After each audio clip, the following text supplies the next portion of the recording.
विधाता के लिखनी को कभी बदला नहीं जा सकता। सुनिए ये धार्मिक कहानी। अर्जुन के पुत्र अभिमन्यु थे और उनके पुत्र राजा परीक्षित थे। राजा परीक्षित के बाद उनके पुत्र जन्मेजय राजा बने। उन्हें अपने आप पर बहुत अहंकार था। एक दिन जन्मेजय वेदव्यास जी के पास बैठे थे। बातों ही बातों में जन्मेजय ने कुछ नाराजगी से वेदव्यास जी से कहा, जहां आप समर्थ थे, स्वयं भगवान श्री कृष्ण थे, भीष्म पितामह, गुरु द्रोणाचार्य, कुलगुरु कृपाचार्य जी, धर्मराज युधिष्ठिर जैसे महान विभूति उपस्थित थे।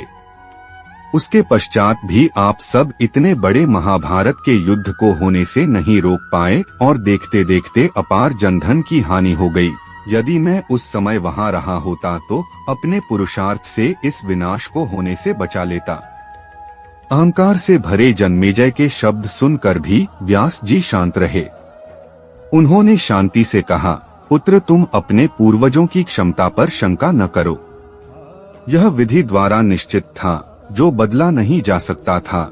यदि ऐसा हो सकता तो श्री कृष्ण में ही इतनी सामर्थ्य थी कि वे युद्ध को रोक सकते थे। जन्मेजय अपनी बात पर अड़ा रहा और बोला, मैं इस सिद्धांत को नहीं मानता। आप तो भविष्यवक्ता है, मेरे जीवन की होने वाली किसी होनी को बताइए। मैं उसे रोककर प्रमाणित कर दूंगा कि विधि का विधान निश्चित नहीं होता। व्यास जी ने कहा, पुत्र यदि तू यही चाहता है तो सुन। आज से कुछ वर्ष बाद तू काले घोड़े पर बैठकर शिकार करने जाएगा। दक्षिण दिशा में समुद्र तट पर पहुंचेगा। वहां तुम्हें एक सुंदर स्त्री मिलेगी, जिसे तू महलों में लाएगा और उससे विवाह करेगा। मैं तुमको मना करूंगा कि ये सब मत करना, लेकिन फिर भी तुम यह सब करोगे। इसके बाद उस स्त्री के कहने पर तू एक यज्ञ करेगा। मैं तुमको आज ही चेता कर रहा हूँ कि उस यज्ञ को तुम वृद्ध ब्राह्मणों से कराना, लेकिन वह यज्ञ तुम युवा ब्राह्मणों से कराओगे।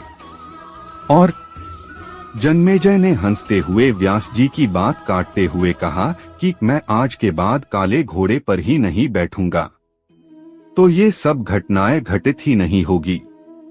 व्यास जी ने कहा कि ये सब होगा, और अभी आगे की सुन। उस यज्ञ में एक ऐसी घटना घटित होगी कि तुम उस रानी के कहने पर उन युवा ब्राह्मणों को प्राण दंड दोगे, जिससे तुझे ब्रह्मा हत्या का पाप लगेगा और तुझे कुष्ठ रोग होगा और वही तेरी मृत्यु का कारण बनेगा। इस घटनाक्रम को रोक सको तो रोक लो। वेदव्यास जी की बात सुनकर जन्मेजय ने एहतियात वश शिकार पर जाना ही छोड़ दिया। परंतु जब होनी का समय आया तो उसे शिकार पर जाने की बलवती इच्छा हुई। उसने सोचा कि काला घोड़ा नहीं लूंगा, पर उस दिन उसे अस्तबल में काला घोड़ा ही मिला। तब उसने सोचा कि मैं दक्षिण दिशा में नहीं जाऊंगा, परंतु घोड़ा अनियंत्रित होकर दक्षिण दिशा की ओर गया और समुद्र तट पर पहुंचा। वहां पर उसने एक सुंदर स्त्री को देखा और उस पर मोहित हुआ। जन्मेजय ने सोचा कि इसे लेकर महल में तो जाऊंगा, लेकिन विवाह नहीं करूंगा। परंतु उसे महलों में लाने के बाद उसके प्यार में पड़कर उससे विवाह भी कर लिया। फिर रानी के कहने से जन्मेजय द्वारा यज्ञ भी किया गया। उस यज्ञ में युवा ब्राह्मण ही रखे गए। किसी बात पर युवा ब्राह्मण रानी पर हंसने लगे।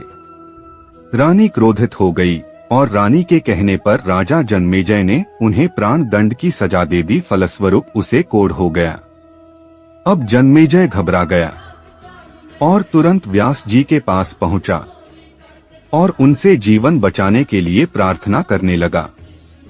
वेदव्यास जी ने कहा कि एक अंतिम अवसर तेरे प्राण बचाने का और देता हूँ।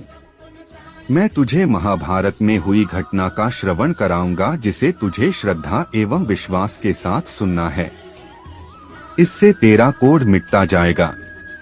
परंतु यदि किसी भी प्रसंग पर तूने अविश्वास किया तो मैं महाभारत का प्रसंग रोक दूंगा और फिर मैं भी तेरा जीवन नहीं बचा पाऊंगा।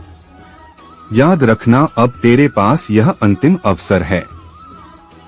अब तक जन्मेजय को व्यास जी की बातों पर पूरा विश्वास हो चुका था, इसलिए वह पूरी श्रद्धा और विश्वास से कथा श्रवण करने लगा। व्यास जी ने कथा आरंभ करी और जब भीम के बल के वे प्रसंग सुनाए जिसमें भीम ने हाथियों को सूंडों से पकड़कर उन्हें अंतरिक्ष में उछाला, वे हाथी आज भी अंतरिक्ष में घूम रहे हैं। तब जन्मेजय अपने आप को रोक नहीं पाया और बोल उठा कि ये कैसे संभव हो सकता है, मैं नहीं मानता।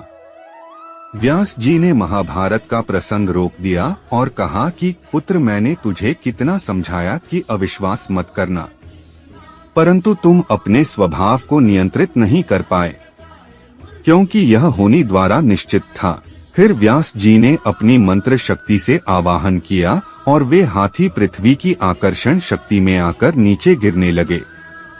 तब व्यास जी ने कहा, यह मेरी बात का प्रमाण है।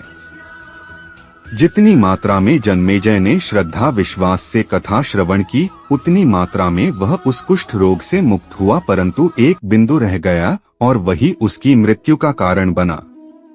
पहले बनती है तकदीरें, फिर बनते हैं शरीर।